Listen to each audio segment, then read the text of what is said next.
مریض ہمارے پاس شفٹ ہوا کہ یہ مختلف ہسپتالوں سے ہوتا ہوا ہمارے ہاسپٹل آیا. بالکل سوکھ کے وہ کانٹا ہوا تھا. 55-60 سال کا وہ آدمی تھا, بہت ہی پتلا دبلا, اور ہماری زبان میں یوزلی ہم کہتے ہیں بون اینڈ سکن, پانی کی شدید کمی اور برا حال.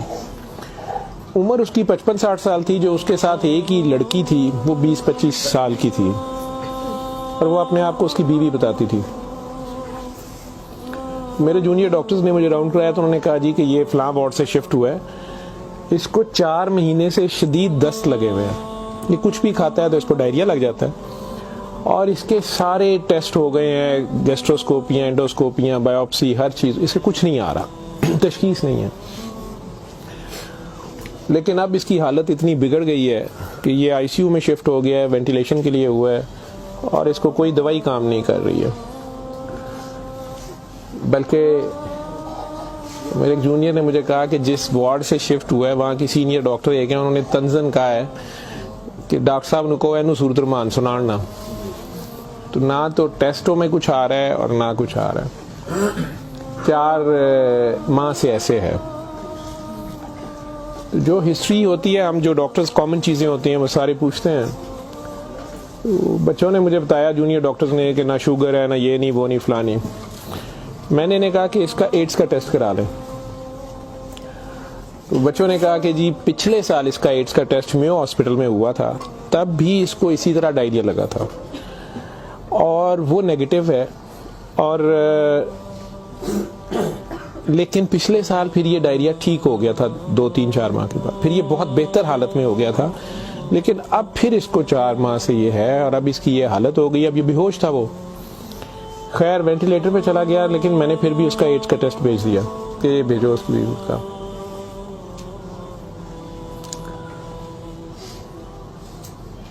سورہ رحمان ہمارے آئی سی یو میں ویسے ہی لگتی ہے, صبح دوپہر شام, کئی بار مس ہو جائے, دن میں کم از کم ایک بار ضرور لگ جاتی ہے. کوئی نہ کوئی ڈاکٹر نرس ڈیوٹی اپنی سمجھ کے اس کو لگا دیتے ہیں. وہ بھی لگ رہی تھی, سارے پیشنٹس تھے. جہاں تک جتنی میری یادداشت ساتھ دیتی ہے کہ تیسرا دن تھا تو میری جونیئر ڈاکٹر کا مجھے فون آیا, بڑا پینکی. اس نے کہا کہ سر یہ پیشنٹ جو ہے اس کی حالت تو خراب ہی ہے, ویسے ہی ہے, بہتر نہیں ہو رہا یہ والا پیشنٹ, اس پہ اچانک ایک چینج آئی ہے کہ یہ سورہ رحمان جب بھی لگتی ہے, میں نے نوٹ کیا ہے, لیکن نرسز صبح سے بتا رہے تھے, لیکن میں نے یہ نوٹ کیا اب کہ جب بھی لگتی ہے اس کے ناک منہ سے, ویسے اس کے پائپ ڈالا ہوا تھا پھیپھڑے, ہم سانس اس کو مشین, سانس والی مشین سے جو ہے نا وہ اس کے لیے پائپ ڈالا ہوا تھا, ناک میں بھی ایک نالی تھی معدے کے لیے, بے ہوش تھا. اس نے کہا جی اس کے ناک میں سے سنڈیاں ابلنا شروع ہو جاتی ہیں باہر کو, اور نرسز اس کے اوپر ڈیوٹی کرنے سے تنگ ہو رہے ہیں. تو اب سکر ایک مشین ہوتی ہے جس سے ہم مریض کے اندر سے ایک بلغم نکالتے ہیں جو نیگیٹو پریشر سے سک کرتی ہے. سر اس کو ہم سک کرتے ہیں, لیکن یہ نہیں سمجھ آ رہی کہ یہ کہاں سے آ رہے ہیں. میں نے کہا اس کے معدے سے کھینچ کے دیکھیں, انہوں نے کہا جی ادھر سے نہیں آ رہے. میں کہ ان کی سانس والی نالی سے آ رہے ہیں, کہ اس میں سے بھی نہیں آ رہے. لیکن جب سورہ رحمان بند کرتے ہیں یہ ختم ہو جاتے ہیں, یہ باہر نظر نہیں آتے. یہاں ہماری ہڈیوں میں خالی جگہ ہوتی ہے, انہیں ہم سائنس بولتے ہیں ڈاکٹرز. میں نے کہا یار پھر اس کے یہ سائنس سے آ رہے ہیں, اور میڈیکلی ہم اسے میگٹس انہیں کہتے ہیں. ہم شوگر کا مریض بچڑا آخری سٹیج پہ, کئی بار اس کے زخم بہت خراب ہو جائے تو اس میں کیڑے کئی بار پڑ جاتے ہیں اس طرح. لیکن یہ چیز میں نے نہیں سنی تھی, اور نہ ہی اس کی کوئی, نہ وہ شوگر کا مریض تھا نہ کچھ اور تھا. میں نے ڈاکٹر صاحب سے کہا کہ آپ جو ہے نا اس کا یہ تو اب اینٹی بایوٹکس جا رہی ہیں, سارا کچھ جا رہا ہے, ویسے اس کے ایڈز کے ٹیسٹ کا پتہ کریں وہ کب تک آئے گا. تو مجھے لگ رہا ہے کہ اس کی قوت مدافعت کوئی نہیں ہے, اور یہ کیڑے اس طرح پڑ گئے, لیکن اس کے علاوہ کوئی اور رشتہ دار اس کا ہے ہی نہیں ہے, اور وہ کوئی چیز لا بھی نہیں رہی. دوائیاں بھی ہم نے خود اپنے فنڈ سے شروع کر لی ہیں.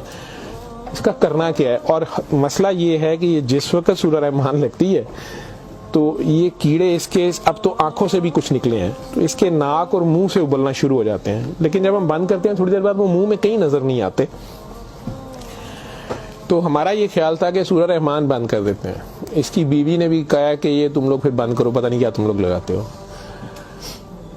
تو وہ جو ہماری نان مسلم سسٹر تھیں, انہوں نے اسے کہا کہ میری بات سنو, مجھے نہیں پتا اسے کیا بیماری ہے, لیکن وہ اسے پریئر کہتی تھی. انہوں نے کہا جب یہ پریئر لگتی ہے نا یہ کیڑے اس کو چھوڑ کے بھاگتے ہیں, ٹھیک ہے. تو میں تو کہتی ہوں اس کو 24 گھنٹے یہی سنائی جاؤ. جب میں نے یہ باتیں سنی تو خیر میں نے کہا کہ اس کی بیوی کو کہو کہ وہ رپورٹ کا یا ہمیں رسید دے دیں, ہم خود اپنے طور پہ پتہ کر لیتے ہیں. تو میرے راؤنڈ کرنے کے بعد وہ بندی خود ہی آ گئی میرے پاس. مجھے نہیں پتا تھا کہ وہی سسٹر نے اس کی بٹھا کے کہیں کاؤنسلنگ کی تھی. اسے انہوں نے کہا کہ اس کو ہمیں شک ہے کہ ایڈز نہ ہو, کہ اس کی قوت مدافعت نہیں ہے, اس طرح کیڑے اس کو پڑ گئے ہیں, کچھ ہو گیا, شاید کمزوری سے ہو گیا, بیماری کی کمی سے ہو گیا. تو یہ اس کا ہم پتہ کرنا چاہ رہے ہیں. ادروائز تو جو دوائیاں ہیں وہ وہی رہنی ہے. کچھ طرح کی اس نے بات کی, کہتی کہ وہ ڈر گئی ہے تھوڑی سی, اور وہ کہتی میں نے بڑے ڈاکٹر صاحب سے کوئی بات کرنی ہے. بہرحال اب مجھے جتنا یاد ہے, میں 1 سال بڑی سوچا ہے اس کے اوپر کہ میں اس کو بیان کروں یا نہ کروں لوگوں کے سامنے.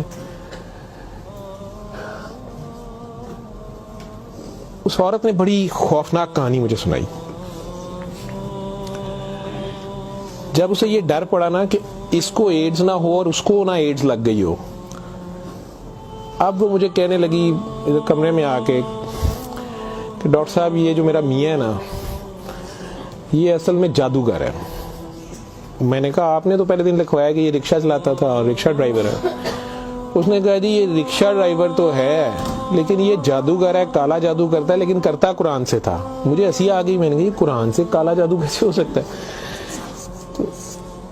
بہرحال ٹو کٹ اٹ شارٹ, اس عورت کی ہمارے وہ ڈاکٹرز نے مجھے, چونکہ وہ ویڈیو میرے پاس وہ صرف پڑی ہے جس میں وہ کیڑے پلیٹ میں ہماری اسے ڈش کہتے ہیں اس میں وہ نکال کے وہ ڈال رہے تھے, تو مجھے انہوں نے بھیجے کہ اس کا کرنا یہ کیا ہے. پہلی رات جب انہوں نے مجھے میسج کیا رات کو واٹس ایپ پہ, تو وہ ویڈیو میرے پاس پڑی ہوئی ہے. اور نے مجھے بتایا جی کہ میں خود کسی کی بیوی تھی,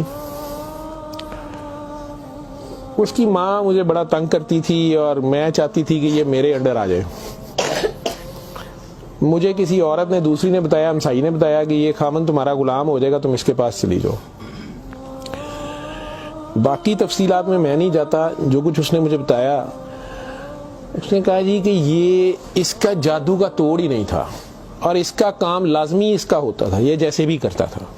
طریقہ کار اس نے کیا کہا جی, اس نے کمرے میں اندر ایک گاؤ تکیہ رکھا ہوتا تھا, اس کے اوپر اس نے وہ جس طرح اسمائلی ہوتا ہے, جو مجھے سمجھ آئی کہ اس نے کوئی بت سا بنایا ہوا تھا, اس کمرے یہ بٹھاتا تھا اور وہ لوگوں کو پہلے تو قرآن شریف بھی پتہ نہیں پڑھنے وہ کہتا تھا, کچھ کرتا تھا, پھر ان کی بات سنتا تھا, سارا کرا کے جو مجھے اس کا طریقہ واردات سمجھ آیا یا جو بھی تھا. اس نے کہا جی کہ جو غرض مند ہوتا تھا نا, وہ دیوانہ عورتیں بڑی دیوانی ہوتی تھیں, ٹھیک ہے, یا ینگ لڑکے لڑکیاں کہ میری وہاں شادی ہو جائے, وہاں ہو جائے, اولاد ہو جائے, کئی لڑکے آتے تھے. تو جو اس نے سب سے گندی بات مجھے بتائی, بڑی فضول جو اس کی حرکت تھی یا جو بھی, وہ اسلام تو ہو ہی نہیں سکتا. اس نے کہا جی یہ ان عورتوں کو اور اپنے بارے میں اس نے کہا کہ میں نے بھی یہ غلطی کی, میرے سے بھی یہ گناہ ہوا, لیکن مجھے گناہ ثواب کا اتنا نہیں پتا تھا. تو یہ پہلے وہ تکیے کو سجدہ کراتا تھا, خود اس کے پیچھے کھڑا ہو جاتا تھا, پھر وہ کہتا تھا کہ یہ اصل میں تم لوگوں پہ کالا جادو ہوا ہے, اس کو توڑنے کے لیے پتہ نہیں نوری بڑا ضروری ہے, ٹھیک ہے. پھر وہ ہمیں کہتا تھا کہ وضو کر کے آؤ, ٹھیک ہے, وضو کر کے آتے تھے, وہ پتہ نہیں کون سی صورت پر وہ کئی صورتیں مکس کرتا تھا. یہ سب کرتے کراتے 1-2 سیشنوں کے بعد کچھ نہیں لیتا تھا. پھر جو زیادہ لوگ اپنے کام کے پیچھے دیوانے ہوتے تھے, ان کو وہ بتاتا تھا کہ اس میں بڑے پیسے بھی لگیں گے, یہ جان پہ کھیلنا پڑنا ہے, پتہ نہیں کیا کرنا, اور تمہیں بھی میرے ساتھ کرنا پڑے گا, اس میں بڑا کچھ جو ہے نا رسک ہے, لیکن کام تمہارا ہو جائے گا. جو بھی اس کی کہانیاں تھیں, جو اس کو بعد میں کسی اور وجہ سے پتہ چلی, جو مجھے وہ بتا رہی تھی کہ جی یہ عورتوں کے ساتھ بھی اور ینگ لڑکوں کے ساتھ یا مردوں کے ساتھ بھی غلط کام کرتا تھا, پھر انہیں اپنا گند کھانے پہ مجبور کرتا تھا, پھر انہیں پتہ نہیں کون سے کوئی آیت بنائی ہوئی تھی یا کوئی نام تھا, پتہ نہیں کیا, کہ عربی کے جی یہ پڑھ کے نا تم نے یہ مکسچر جو ہے نا, یہ ہنڈیا پکاتے ہوئے تھوڑا سا بیچ میں گند ڈال دینا ہے اور اپنے خامن کو کھلا دینا ہے, یا اس لڑکی کو کھلا دینا ہے, یا اس کو کھلا دینا ہے. تو میں اپنے خامن کے ساتھ یہ سارا کچھ کیا میں نے. اب مجھے بتائیں کہ جب وہ اس بندے کے ساتھ ہی سو گئی تو اس کے خامن تو وہ رہا ہی نہیں ہے نا, تو نہ وہ مسلمان رہی ہے, نہ وہ یہ حرکتیں ساری. اب اس کے بعد بقول ان خاتون کے, اس لڑکی کے, کہ جی وہ خامن جو میرا تھا اس میں تو تبدیلی نہیں آئی, اس نے مجھے فل مارنا شروع کر دیا. اور مجھے اس کی میرے تڑپ اس کی طرف بھاگتی تھی کہ میں اس کے پاس آؤں. تو پھر میں نے اس کے پاس ویسے آنا شروع کر دیا کہ میں نے تمہارے ساتھ شادی کرنی ہے, میں نے ادھر سے طلاق لینی ہے, میں نے یہ کرنا ہے وہ کرنا ہے. تو میں انہیں بتائے بغیر اس کے پاس آ گئی. اس کے ساتھ میں 6 ماہ رہی. اس نے کہا کہ پھر ایسے ہی رہنا پڑے گا, اور اس سارے کام میں شامل ہوئی. تو اس نے ویسے مجھے کہا کہ نکاح ہو گیا ہے ہمارا, قرآن شریف پہ اس نے نکاح کیا. اس نے کہا ہم دونوں کی رضامندی نکاح ہے, وہ پیچھے سے طلاق لے کے نہیں آئی. ٹھیک ہے. اس کے بعد اس کو یہ ڈائریا لگ گیا. ڈائریا لگنے کے بعد یہ کہتی ہے کہ جی میو اسپتال میں جب ہم تھے 4 مہینے ہمیں ہو گئے اور برا حال تھا اس کا پچھلے سال. تو یہ ایک دن مجھے کہنے لگا کہ میں کہتا ہوں کہ میں اللہ سے توبہ کر لوں, اللہ میری جان بخشی کر دے, تو میں توبہ کروں اور میں نہ اب رکشہ ہی چلا کے اس میں جتنی روٹی روزی ہوگی تو میرے ساتھ گزارا کر لے گی, اور تو بھی واپس چلی جا اپنے خامن کے پاس. ٹھیک, اور ادھر سے جا کے طلاق لے نہ لے اور یہ نکاح نہیں ہے. اور جو بھی اس نے کہا کہ جی ہم نے توبہ کر لی بقول اس کے جو اس کی سمجھ تھی. یہ کہتی ہے جی میں واپس گئی, میرے خامن نے پھر مجھے مارا. اس نے کہا میں تمہیں طلاق دے چکا ہوں, تم میری طرف سے فارغ ہو, تم کہاں سے آئی ہو, یہ آئی ہو, اتنی دیر بعد آئی, جو بھی آئی ہو. خیر میں پھر واپس اس کے پاس آئی. یہ کہتی ہے کہ جی وہ میں کوئی 48 گھنٹے بعد شاید 2 دن بعد واپس آئی ہے. میو ہسپتال تھے, ڈاکٹر بڑے حیران سن, پیٹ سے ٹھیک ہو گیا سی. انہوں نے کیا دوائی فلانی مافک آ گئی ہے, فلانی مافک آ گئی ہے. تو یہ اپنے پیروں پہ کھڑا ہو گیا. اگلے کوئی 10-12 دنوں میں انہوں نے چھٹی دے دی. پھر یہ مجھے مسجد ایک میں لے کے گیا, وہاں ہم نے نکاح کیا. ٹھیک ہے, نکاح کیا, یہ رکشہ چلانا شروع ہو گیا. تو ڈاکٹر صاحب 6 مہینے انہیں بڑی محنت کی تھی, رکشہ بھی چلایا, میں بھی کدے سکی گلی کھاندے سا چنگا پلا سی. پر ڈاکٹر صاحب دنیا بڑی ظالم ہے, دی شہرت سی دنیا پیچھے پیندی سی, کہندا سی میں کام چھڑ چھڑیا ہے. ڈاکٹر صاحب ہوں پھر ایک بچی آئی تو بڑی سونی سی, وہ بڑی روندی سی, وہ پتہ نہیں کی مسئلہ سی. ڈاکٹر صاحب نے وہ پھر وہی کام شروع کر لیا. انہیں پھر وہی کام شروع کیتا ہے. میں انہوں پہلے کہندی رہی ہوں, لیکن ڈاکٹر صاحب یہ پیسے بڑے آندے سن. وہ دے بعد ہون 4 مہینے تو یہ اس کی یہ حالت ہے, اور اب یہ بے ہوش ہے.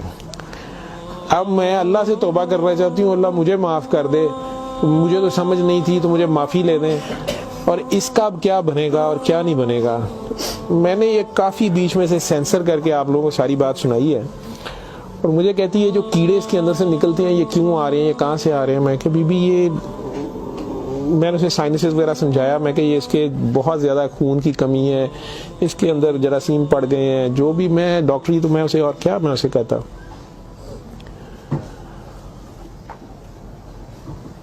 اور اس وقت ساری بات سنا کے تو اس نے وہ رپورٹ اندر سے نکالی اور مجھے کہتی ہے جی یہ رپورٹ میں تو اس کو HIV کی رپورٹ تھی کہ جی وہ اتنے رپورٹ والے مینوں کہا ہے کہ ڈاکٹر صاحب فوراً جا کے دیو, تو تسی وہ لیبارٹری میں کہیں پوچھتی رہی.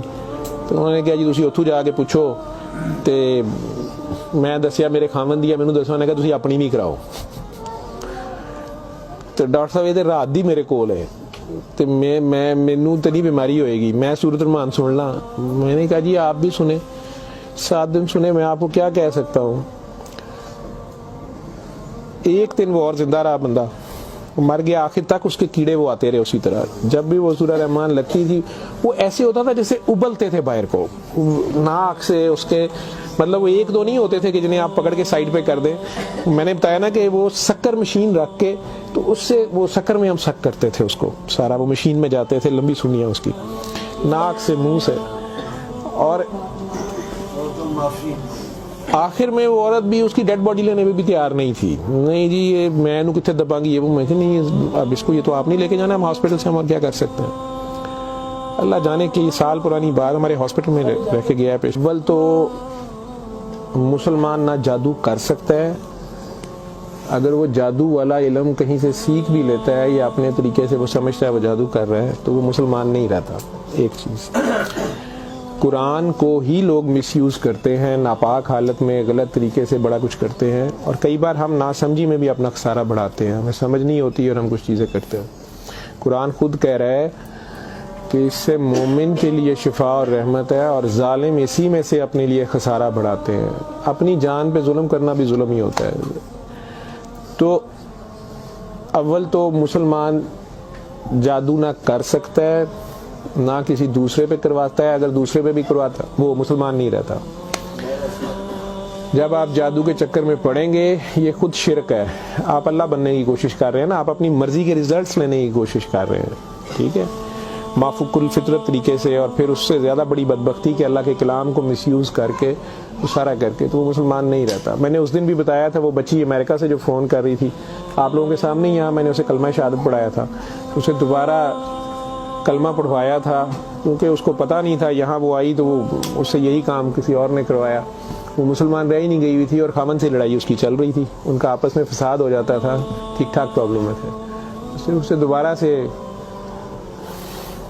باوضو ہو کے آپ کلمہ پڑھیں، زندگی میں اگر ایسی کبھی غلطی کر دی ہے تو اللہ سے معافی مانگیں اور دوبارہ سے کلمہ پڑھ کے مسلمان ہو۔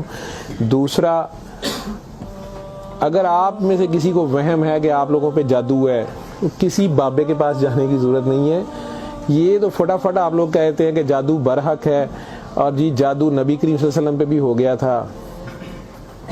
نبی کریم صلی اللہ علیہ وسلم نے اس کو کیسے توڑا تھا، انہوں نے کیا طریقہ بتایا ہے؟ ایک بار سورہ فلق، ایک بار سورہ ناس، یا آپ 3 بار سورہ فلق 3 بار سورہ ناس پڑھ لیں، جادو ختم ہو گیا۔ اعوذ باللہ من الشیطان الرجیم پڑھتے ہی ختم ہو گیا۔ ویسے تو مسلمانوں پہ تو ہوتا ہی نہیں ہے، میں نے سورہ مومنون کی 89 آیت بار بار ریفرنس دیا ہے، میں کسی بحث میں نہیں مذہبی میں پڑھنا چاہتا، اللہ بڑے واضح طریقے سے اس میں بتا رہے ہیں کہ ان سے پوچھو، سورہ مومنون میں 84 سے 89 تک، ان سے پوچھو کہ آسمان اور زمین کا مالک کون ہے، یہ سارا کچھ کس نے بنایا، یہ فوراً کہیں گے اللہ نے۔ ان سے پوچھو تمہاری زندگی اور موت کا ہر چیز کون فانی، کہیں گے اللہ نے۔ ان سے پوچھو پھر تم کہاں سے جادو کر دیے جاتے ہو، جب ہر چیز کا مالک وہ ہے تو پھر یہ جادو تم لوگوں پہ کہاں سے ہو جاتا ہے؟ یہ ہماری اپنی سوچ میں ہوتا ہے۔ 99% لوگ تو سائیکی کے مریض بنے ہوتے ہیں، اور یہ اصل میں آپس کی نفرت ہوتی ہے، ہماری آپس کی نفرت، حسد، کینے، بغض، لالچ، ہوس، یہ جو ہماری سوچ کی لہریں ہیں یہ ضرور ایک دوسرے کو ڈسٹرب کرتی ہیں۔ یہ نظر لگ جاتی ہے، ماں کی نظر اپنے بچے کو لگ جاتی ہے، پیار سے ہی دیکھ لیں، اس کو زیادہ انرجی چلے گئی، بیچ میں ماشاءاللہ نہیں کہا، فوکس اللہ سے ہٹا، بچے پہ گیا آپ کا، تو اللہ کے ریفرنس سے اس بچے کو دیکھیں کہ ماشاءاللہ میرا بیٹا کتنا پیارا، تو پھر نظر نہیں لگتی ہے۔ یہ باتیں آپ کو سمجھائی گئی ہیں کہ فوکس آپ کا اللہ رہے۔ نعوذ باللہ نعوذ باللہ نعوذ باللہ، کئی بچے میرے ساتھ زیادہ پیار سے جب زیادہ چلتے ہیں، آپ اللہ ہیں، نعوذ باللہ میں اللہ کیسے ہو سکتا ہوں؟ پھر انہیں میں کہتا ہوں کہ بیٹا یہ کفریہ کلمہ ہے، کسی بات سے کوئی بندہ مدتوں سے پھنسا ہوتا ہے، اس میں سے نکلتا ہے، کئی بہت بڑی بات کر دیتے ہیں۔ ہوش کے لوگ نہیں ہوتے ہیں، جب تک ہوش میں نہیں ہوتے ہیں تو اس وقت تک تو ان پہ حد نہیں لگتی، لیکن جب ہوش آ گئی ہے اس کے بعد یہ بات کفر میں آتی ہے، اور اللہ یہ برداشت نہیں کرتا۔ آپ ناسمجھی میں بھی کر رہے ہو، بچہ ناسمجھی میں بھی الٹی سیدھی حرکتیں کر رہا ہو تو ماں تو کان پکڑ لیتی ہے، اس نے بھی اسے سکھانا تو ہوتا ہے، اسے ثابت تو کرائے گا، پہچان تو کرا کے چھوڑے گا اللہ کون ہے، اللہ کہاں ہے، ٹھیک ہے۔ آیت الکرسی کا مطلب ہے کرسی کی نشانی، کرسی کا اشارہ، ٹھیک۔ جب آپ خوف کی حالت میں ہیں تو وہ پڑھ لیں، یا آپ کو لگتا ہے کہ ہمیں کوئی مسئلہ نہ ہو تو پڑھ لیں، تو اس کا مطلب یہ نہیں ہے کہ وہ آیت الکرسی کے لفظ یا آیت الکرسی کے وہ آپ کی حفاظت کرتے ہیں، اس کا مطلب کیا ہے؟ عربز کو تو پتہ چلتا تھا پڑھتے ہوئے کہ وہ کیا کہہ رہے ہیں، وہ ساری اللہ کی حمد اور اللہ کی شانیں بیان ہو رہی ہیں۔ تو کرسی کی بات ہو رہی ہے کہ کرسی زمین و آسمان پہ ہر طرف وہ ہے، تو اصل میں تو کرسی والے کی بات ہو رہی ہے، تو جو کچھ کرنا ہے کرسی والے نے کرنا ہے، تو اگر کرسی والے سے آپ کا دھیان ہٹ گیا، ٹھیک ہے، تو آپ کرسی کی پورا شروع ہو گئے، تب بھی پھنس گئے آپ۔